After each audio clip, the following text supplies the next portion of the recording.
Bahraich case में supreme court का आदेश। बहराइच में कल तक बुलडोजर एक्शन पर रोक। सुप्रीम कोर्ट ने यह फैसला सुनाया है। कल तक कार्रवाई न करने का आदेश सुप्रीम कोर्ट ने दिया है। हमारे आदेश का उल्लंघन करने का यूपी के अधिकारी जोखिम उठाना चाहते हैं तो ये उनकी चॉइस है, और साथ ही ये टिप्पणी भी कोर्ट ने की है।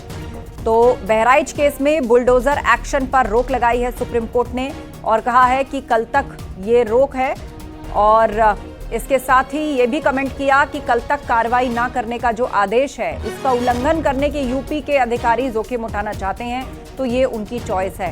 एक तरीके से वार्निंग भी सुप्रीम कोर्ट ने दी है। शंकर आनंद से इस पर बातचीत करते हैं। शंकर, बुलडोजर एक्शन पर कल तक रोक है, लेकिन कोर्ट की ये टिप्पणी कई मायनों में समझी जा सकती है, जहां वो कह रहे हैं कि अगर यूपी के अधिकारी आदेश का उल्लंघन करना चाहते हैं तो ये उनकी चॉइस है।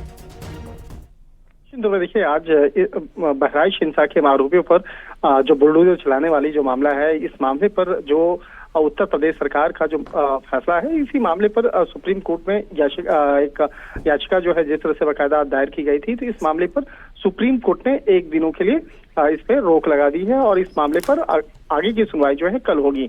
और जिस तरह से 23 घरों पर चस्पा जो नोटिस है उसमें अवैध अतिक्रमण को हटाने के लिए 3 दिनों की मोहलत दी गई थी, लेकिन सुप्रीम कोर्ट में जो मिली तत्काल मोहलत पे आरोपियों ने हालांकि राहत की सांस ली है। जिस तरह से एक तरह से कह सकते हैं कि सुप्रीम कोर्ट ने एक बार फिर से योगी सरकार के बुलडोजर एक्शन पर रोक लगा दी है, और हालांकि 1 दिन का फासला जरूर रखा गया है।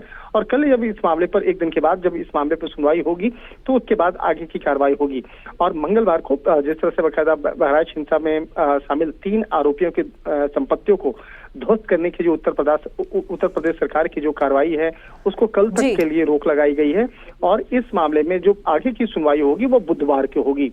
न्यायमूर्ति VR गवई ने इस मामले पर सुनवाई के दौरान में कहा है कि आप इस अदालत के द्वारा पारित आदेशों से अवगत हैं, और यदि उत्तर प्रदेश सरकार इन आदेशों का उल्लंघन करने में जोखिम उठाना चाहती है तो ये उनकी मर्जी है। तो निश्चित तौर पे ये जो टिप्पणी है उस टिप्पणी के कई मायने हैं, और इस मायने को भी बेहद गंभीर समझा जा सकता है। जी बिल्कुल, आप बहुत धन्यवाद चर्चा के लिए शंकर। विस्तार से आपने समझाया कि आखिर सुप्रीम कोर्ट का जो आदेश है कई मायनों में अहम समझा जा सकता है। मथुरा में यमुना एक्सप्रेसवे पर पुलिस ने चेकिंग के दौरान एक कार को पकड़ा जिसमें भारी मात्रा में सोना मिला है। कार सवार इसके बारे में कोई जानकारी नहीं दे सके। पुलिस मामले में पूछताछ कर रही है, और पुलिस ने चेकिंग के दौरान दिल्ली से बिहार जा रही एक लग्जरी कार को पकड़ा जिसमें 12.5 किलो सोना मिला है। इंस्पेक्टर माठ रजित वर्मा ने बताया कि सोने के जेवर देवरिया ले जाए जा रहे थे। फिलहाल जांच चल रही है।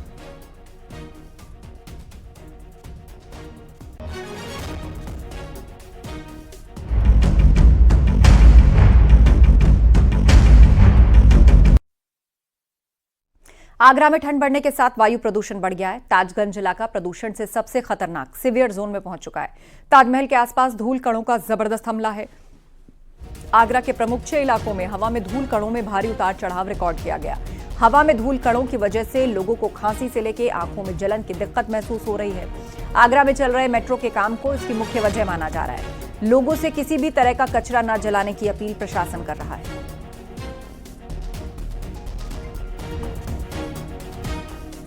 तो आगरा में प्रदूषण का स्तर बेहद खराब हो चला है। ऐसा होता है कि हम रनिंग करने के लिए आते हैं, काफी टाइम से आ रहे हैं, तो अब तक तो दिखता था, लेकिन अभी अचानक से धुंधला सा दिखने लगा है, काफी फॉग सा दिखता है। कुछ मौसम की भी वो हो सकता है कि अब सर्दियां आने वाली हैं, तो उसके साथ साथ जगह जगह आग भी जल रही है, घर के कचरे जल रहे हैं। एक्चुअली अभी फिलहाल में रिसेंटली देखा जाए तो थोड़ा सा मौसम में बदलाव आ गया, इस कारण से ताजमहल थोड़ा सा हल्का सा हमें लगता है कि धुंधला दिख रहा है। और इससे पहले अभी जो कुछ समय पहले धूप प्रॉपर आती थी तो ताजमहल एकदम क्लियर दिखता था, तो कोई इतना पॉल्यूशन का वो नहीं था। अभी क्या है कि थोड़ा सा, या हम ऐसे मान सकते हैं कि घरों में सफाई वगैरह हो रही है, तो उस चीज़ को लेकर थोड़ा सा, और व्हीकल वगैरह इतने काफ़ी ज़्यादा व्हीकल हो गए हैं जिस चीज़ को लेकर भी पॉल्यूशन की मात्रा बढ़ सकती है ना। तो ये चीज़ है, तो देखा गया अभी आम कुछ दिनों में ही, जब से ये सर्दियाँ थोड़ी सी बदलाव में आई हैं तब। और दिल्ली में बढ़ते प्रदूषण की वजह से आज से दिल्ली एनसीआर में GRA पीका स्टेज 2 लागू हो गया है। दिल्ली का AQI लेवल 300 से ऊपर होने पर यह आदेश जारी किया गया। ग्राफ 2 लगने के बाद दिल्ली एनसीआर में डीजल से चलने वाले जनरेटर पर रोक होगी। एयर क्वालिटी मैनेजमेंट कमीशन ने एनसीआर और आसपास के क्षेत्रों में बढ़ते प्रदूषण को देखते हुए यह आदेश जारी किए हैं।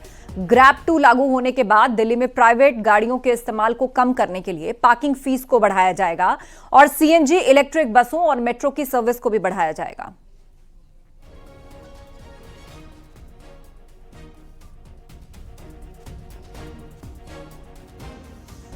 के चलते ग्रैब यानी ग्रेडेड रिस्पांस एक्शन प्लान का स्टेज 2 लागू कर दिया गया है। यानी जब एयर क्वालिटी इंडेक्स खतरनाक श्रेणी में जाती है, लिहाजा इस तरीके की पाबंदियां लगाना शुरू कर दी जाती हैं। और आपको तस्वीरें दिखाना चाहेंगे, मैं कैमरामैन से कहूंगा कि आपको तस्वीरें दिखाएं किस तरीके से आपको सफेद चादर अब देखने को मिलेगी। लिहाजा क्योंकि इसके पीछे की वजह माना जाता है एयर की इंटेंसिटी यानी बहुत धीरे हो जाती है, जो विंड स्पीड होती है वो धीरे हो जाती है और ऐसे में प्रदूषण का स्तर दिखने लगता है और जो कि बुजुर्गों के लिए और बच्चों के लिए खतरनाक होता है। लिहाजा तमाम तरीके की पाबंदियां लगाई जाती हैं, जिसमें सबसे मुख्यतः है सीएनडी वेस्ट मैनेजमेंट को लेकर और उसको प्रॉपर ढका जा सके, उसकी गाइडलाइंस का अनुपालन किया जा सके। इसके अलावा आपको बता दें कि हॉटस्पॉट चिन्हित किए गए, हॉटस्पॉट पर यह स्पष्ट किया गया है कि वहां पर ट्रैफिक जाम जैसी स्थिति ना हो, इसके लिए पुलिसकर्मी अलग से डिप्यूट किए जा सके और जो पार्किंग शुल्क है उसको बढ़ाने की बात कही गई है। साथ ही आपको बता दें कि यहाँ पर जिस तरीके से जो पब्लिक ट्रांसपोर्ट है उसका इस्तेमाल ज़्यादा हो सके, ऐसे में जो उसके रोटेशन से जो उसके फेयर हैं उसको बढ़ाया जा सके। इन तमाम चीज़ों को लेकर अब स्टेज 2 लागू कर दिया गया है। दूसरी तरफ Uttar Pradesh pollution control board और साथ ही नोएडा अथॉरिटी की तरफ से लगातार कार्रवाई की जा रही है और साथ ही ये भी स्पष्ट किया गया है कि मैकेनिकल स्वीपिंग और वाटर स्प्रिंकलर पर जोर दिया जा सके। लेकिन आपको एक तस्वीर जरूर दिखाना चाहूंगा, मैं कैमरामैन से कहूंगा कि देखिए ये जिस तरीके की तस्वीरें आपको सड़क किनारे इस तरीके की मिट्टी दिखती होगी और सुबह जब झाड़ू